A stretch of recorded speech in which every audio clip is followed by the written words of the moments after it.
এই গরমে যদি কোথাও ঘুরতে যেতে হয় কম সময়ে ও কম খরচে, তাহলে অবশ্যই গন্তব্য আপনার উত্তরবঙ্গ।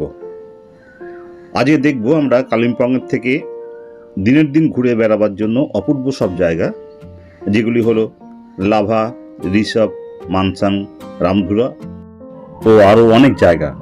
কারণ পুরো জার্নিটাই আপনাকে মুগ্ধ করবেই। কালিম্পং থেকে গাড়ি বুক করে সারাদিনের জন্য বেরিয়ে পড়তে পারেন। আর প্রথম গন্তব্য হতেই পারে লাভা।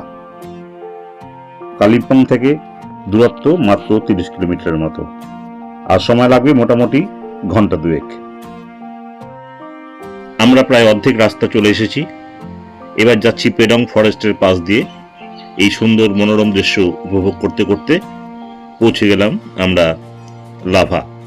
লাভা গিয়ে আমাদের প্রথম গন্তব্য লাভা মনেস্ট্রি।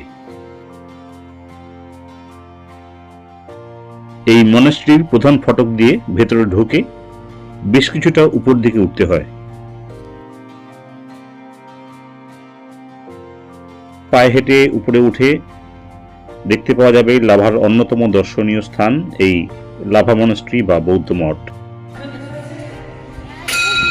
প্রায় 4 একর জমির উপরে এই মনেস্ট্রি।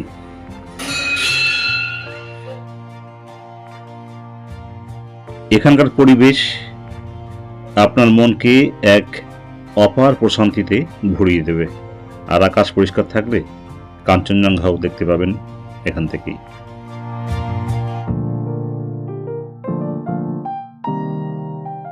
এই মনেস্ট্রি বৌদ্ধ ধর্মাবলম্বীদের জন্য অধ্যয়ন ও ধ্যান কেন্দ্র। সামনে বুদ্ধদেবের মূর্তি, আর এখানে আবাসিক আশ্রমও আছে।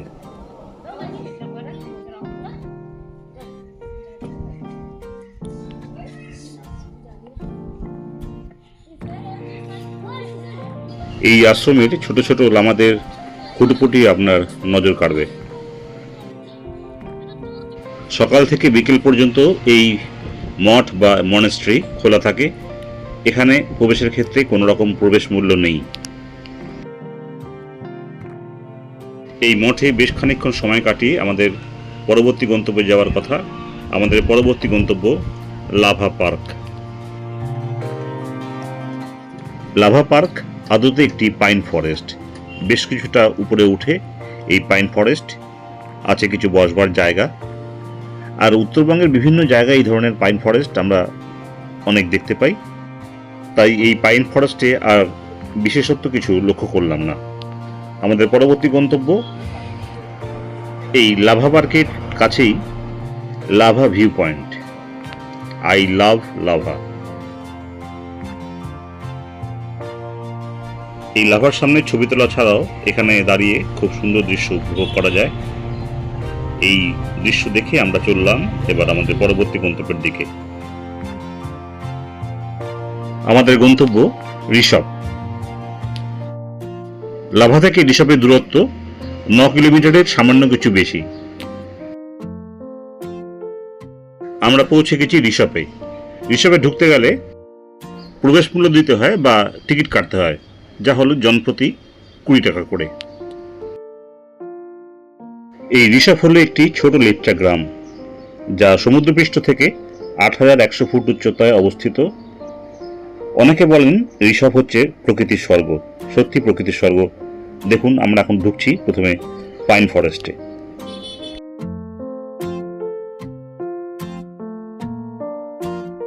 হাজার হাজার প্রাচীন পাইন গাছ। শান্ত শীতল এই জায়গায় কিছুক্ষণ সময় কাটিয়ে বুক ভরে অক্সিজেন নিয়ে চললাম পরবর্তী গন্তব্যে। আমাদের পরবর্তী গন্তব্য খুব কাছেই ঋষভ ভিউ পয়েন্ট। এই ঋষভ ভিউ পয়েন্ট থেকে আমরা পুরোপুরি চাক্ষুষ করব কাঞ্চনজঙ্ঘাকে। পরিষ্কারভাবে এখান থেকে কাঞ্চনজঙ্ঘা দেখা যায়। তা চলুন ঋষভ ভিউ পয়েন্টের দিকে।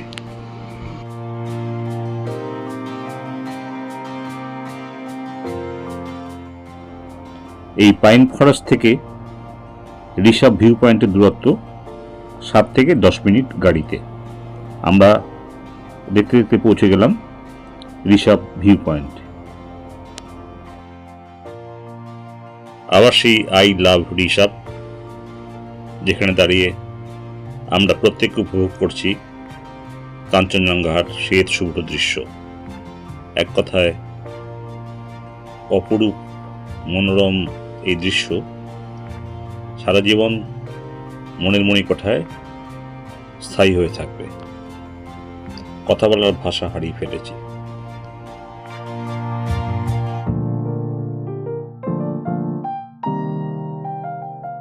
কাঞ্চনজঙ্ঘা দেখে গাড়ি ঘুরিয়ে কালিম্পংয়ের দিকে আমাদের নেক্সট ডেস্টিনেশন রামধুরা।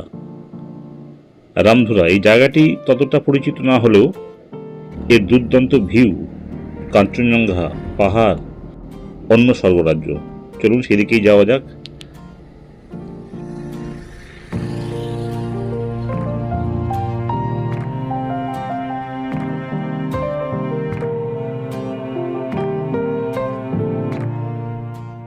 এই রামধুরা থেকেও একদম পরিষ্কার কাঞ্চনজঙ্ঘা ভিউ, আর নিচে একটু লক্ষ্য করলে দেখতে পাবেন তিস্তা নদী বয়ে চলেছে আর পাহাড়ের সারি। এখান থেকে বেরিয়ে আমাদের পরবর্তী গন্তব্যের দিকে রওনা হচ্ছি। আমাদের পরবর্তী গন্তব্য বার্মিক হয়ে মানসাং। মানসাংয়েই আমাদের যাত্রা শেষ হবে। তারপর আমরা ফিরে যাব কালিম্পংয়ে। অর্থাৎ একদিনের মধ্যেই, সন্ধ্যের মধ্যেই আপনি পুরো ট্যুর করে কালিম্পংয়ে ফিরে আসতে পারেন। এবং আরেকটি কথাও বলে দিই, আপনারা থাকতেও পারেন।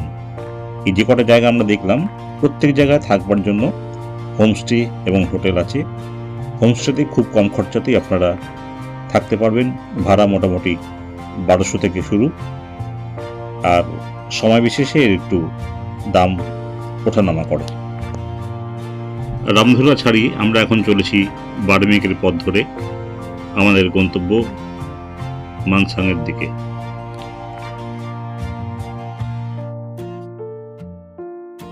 রাস্তার দুধারে সিংকোনা প্ল্যান্ট আমরা দেখতে পাচ্ছি, আর সামনে এগিয়ে আসছে জলসা বাংলো, যেটি এখানে খুবই বিখ্যাত। জানি না কেন, কারণটা কি আমরা দেখিনি এই জলসা বাংলো। জলসা বাংলো ছাড়িয়ে আমরা এগিয়ে চলেছি মানসাংয়ের পথে।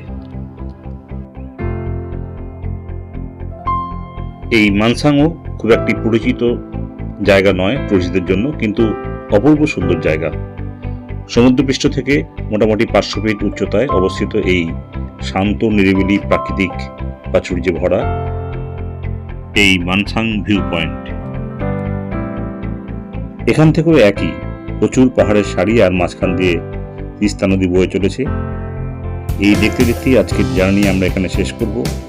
আপনাদের যদি এই জার্নি নিয়ে কোন রকম প্রশ্ন থাকে তাহলে অবশ্যই কমেন্টে লিখে জানাবেন, যথাসময়ে উত্তর দেওয়ার চেষ্টা করব। আজকে তাহলে এখানেই শেষ করছি। দেখা হবে পরবর্তী কোনো ভিডিওতে। ধন্যবাদ।